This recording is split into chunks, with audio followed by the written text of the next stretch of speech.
Welcome back to my channel Prisha Sagar. ಇದು ನನ್ನ 11th day food challenge for hair care. 3 days ಆಯಿತು almost. ಮನೇಲಿ ಎಲ್ಲರಿಗೂ ವೈರಲ್ ಫೀವರ್, ಸೊ ಹಾಗಾಗಿ ಯಾವುದೇ ರೀತಿ ವೀಡಿಯೋಸ್ ಮಾಡಿ ಅಪ್ಲೋಡ್ ಮಾಡೋಕ್ಕೆ ಆಗಿಲ್ಲ.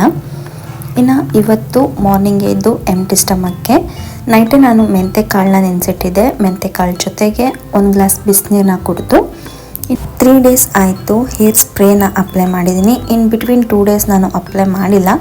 ಬಟ್ ನನಗೆ ಈ ಹೇರ್ ಸ್ಪ್ರೇಯಿಂದ ಏನು ರಿಸಲ್ಟ್ ಬಂದಿದೆ ಅಂದರೆ, ನನಗೆ ಸ್ವಲ್ಪ ಡ್ಯಾಂಡ್ರಫ್ ಇತ್ತು ತಲೆಯಲ್ಲಿ.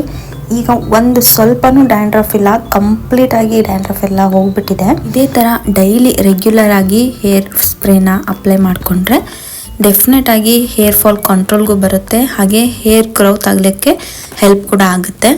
ಸ್ಪ್ರೇ ಮಾಡಿಕೊಂಡು ವೆಜಿಟೇಬಲ್ಸ್ ಎಲ್ಲನೂ ಸಪ್ರೇಟ್ ಮಾಡಿ ಎತ್ತಿಟ್ಟು, ಇನ್ನು ಟಿಫನ್ಗೆ ನಾನಿವತ್ತು ರಾಗಿ ಮಾಲ್ಟು ಜೊತೆಗೆ ಡ್ರೈ ಫ್ರೂಟ್ಸು ಹಾಗೆ ಆಫ್ ಆ್ಯಪಲ್ನ ಕಟ್ ಮಾಡ್ಕೊಂಡಿದ್ದೀನಿ. ಇನ್ನು ಟಿಫನ್ ಎಲ್ಲ ಮುಗಿಸಿ ಫ್ರೆಶ್ ಆಗಿ ದೇವ್ರ ಪೂಜೆನೂ ಮುಗಿಸಿ ಇವತ್ತು ಒಬ್ಬರು ಫ್ರೆಂಡು ಹಾಲನ್ನ ಕೊಟ್ಟಿದ್ರು.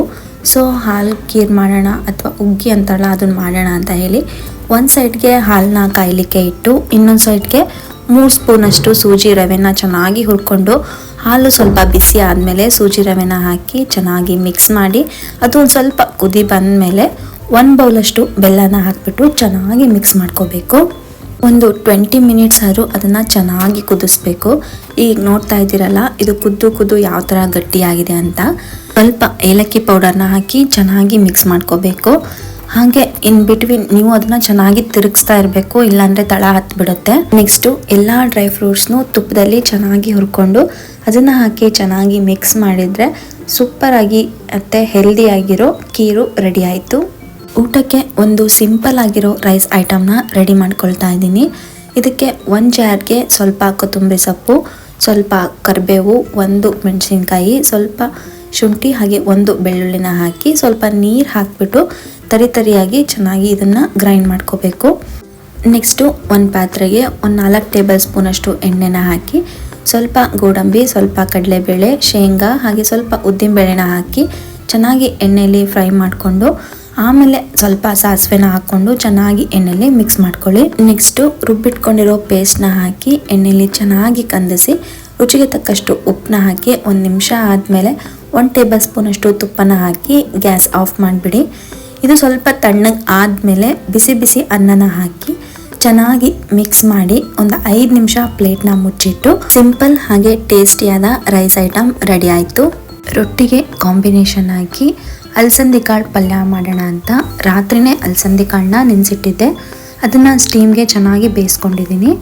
ನೆಕ್ಸ್ಟು ಒಂದು ಪಾತ್ರೆಗೆ 4 ಟೇಬಲ್ ಸ್ಪೂನಷ್ಟು ಎಣ್ಣೆನ ಹಾಕಿ ಸಾಸಿವೆ, ಜೀರಿಗೆ, ಕಡಲೆಬೇಳೆ, ಮೆಣಸಿನ್ಕಾಯಿ, ಕರಿಬೇವು, ಈರುಳ್ಳಿನ ಹಾಕಿ ಎಣ್ಣೆಯಲ್ಲಿ ಚೆನ್ನಾಗಿ ಕಂದಿಸ್ಬಿಟ್ಟು ಬೇಯಿಸ್ಕೊಂಡಿರೋ ಅಲಸಂದಿ ಕಾಳನ್ನ ಹಾಕಿ ಸ್ವಲ್ಪ ಕೊಬ್ಬರಿ, ರುಚಿಗೆ ತಕ್ಕಷ್ಟು ಉಪ್ಪನ್ನ ಹಾಕಿ ಚೆನ್ನಾಗಿ ಮಿಕ್ಸ್ ಮಾಡಿ ಒಂದು 5 ನಿಮಿಷ ಪ್ಲೇಟ್ನ ಮುಚ್ಚಿಟ್ರೆ ಅಲಸಂದಿ ಕಾಳು ಪಲ್ಯ ರೆಡಿ ಆಯಿತು. ನೆಕ್ಸ್ಟು ಬಿಸಿ ರೊಟ್ಟಿ ಮಾಡೋ ಅಷ್ಟರಲ್ಲಿ ಊಟ ಟೈಮ್ ಕೂಡ ಆಗಿತ್ತು. ಇನ್ನು ಊಟಕ್ಕೆ ಬೀಟ್ರೂಟ್ ಪ್ಯೂರಿ, ಸ್ವೀಟು, 1 ಎಳ್ಳುಂಡೆ, ಅಕ್ಷೆ ಕಾಳು ಚಟ್ನಿ, ಪಲ್ಯ, ರೈಸ್, ಕ್ಯಾರೆಟ್ ಮತ್ತು ರೊಟ್ಟಿ. ಇನ್ನು ನಾನು ಸ್ವೀಟು ಇಬ್ಬರು ಸೇರಿ ಊಟನ ಮುಗಿಸಿದಾಯಿತು. ಊಟ ಎಲ್ಲ ಮುಗಿಸಿದ ಮೇಲೆ ಸ್ವಲ್ಪ ಮನೆ ಕೆಲಸ ಎಲ್ಲ ಇತ್ತು. ಎಲ್ಲ ಮನೆ ಕೆಲಸನೂ ಮುಗಿಸ್ಕೊಂಡು ಸ್ವಲ್ಪ ರೆಸ್ಟ್ ಮಾಡಿ ಈವ್ನಿಂಗ್ ಹಾಗೆ ತಲೆ ಬಾಚ್ಕೊಳ್ತಾ ಇದ್ದೀನಿ. ಇನ್ನು ತಲೆ ಬಾಚ್ಕೊಳ್ಳುವಾಗ ಇತ್ತೀಚೆಗೆ ನಾನು ತುಂಬ ಲೂಸಾಗಿ ಜಡೆ ಹಾಕ್ಕೊಳ್ತಾ ಇದ್ದೀನಿ. ಸ್ಪ್ರೇ ಮಾಡ್ಕೊಂಡಿರೋದ್ರಿಂದ ಹೇರ್ ಈಗ ತುಂಬ ಸ್ಮೂತ್ ಆ್ಯಂಡ್ ಸಾಫ್ಟ್ ಅಂತ ಅನ್ನಿಸ್ತಾ ಇದೆ. ನೈಟ್ ಊಟಕ್ಕೆ ಅಷ್ಟೊಂದು ಅಡುಗೆ ಏನು ಪ್ರಿಪೇರ್ ಮಾಡ್ಕೊಂಡಿಲ್ಲ. ಮಧ್ಯಾಹ್ನದ ಊಟನೇ ರೈಸ್ ಒಂದ್ಬಿಟ್ಟು ರಿಪೀಟ್ ಮಾಡ್ಕೊಂಡಿದ್ದೀನಿ. ಇನ್ನು ನೆಕ್ಸ್ಟ್ ಡೇಗೆ ಏನೆಲ್ಲ ಬೇಕೋ ಸೀಡ್ಸು, ಜೀರಿಗೆ ನೀರು, ಮೆಂತೆಕಾಳು ಎಲ್ಲನೂ ನೆನೆಸಿಟ್ಟು ಅಡುಗೆ ಮನೆ ಕೆಲಸ ಎಲ್ಲನೂ ಮುಗಿಸಿ ಮಲಗಿದ್ದಾಯಿತು. ಹೋಪ್ ಈ ವಿಡಿಯೋ ನಿಮಗೆ ಇಷ್ಟ ಆಗಿದೆ ಅಂತ ಅಂದ್ಕೊಳ್ತೀನಿ. ಇಷ್ಟ ಆದರೆ ಫ್ರೆಂಡ್ಸ್ ಆ್ಯಂಡ್ ಫ್ಯಾಮಿಲಿಗೂ ಶೇರ್ ಮಾಡಿ. ಹಾಗೆ ಯಾರೆಲ್ಲ ಫಸ್ಟ್ ಟೈಮ್ ನನ್ನ ಯೂಟ್ಯೂಬ್ ಚಾನಲ್ ವಿಡಿಯೋಸ್ ನೋಡ್ತಾ ಇದ್ರಿ ಸಬ್ಸ್ಕ್ರೈಬ್ ಆಗೋದನ್ನು ಮರಿಬೇಡಿ. Thank you.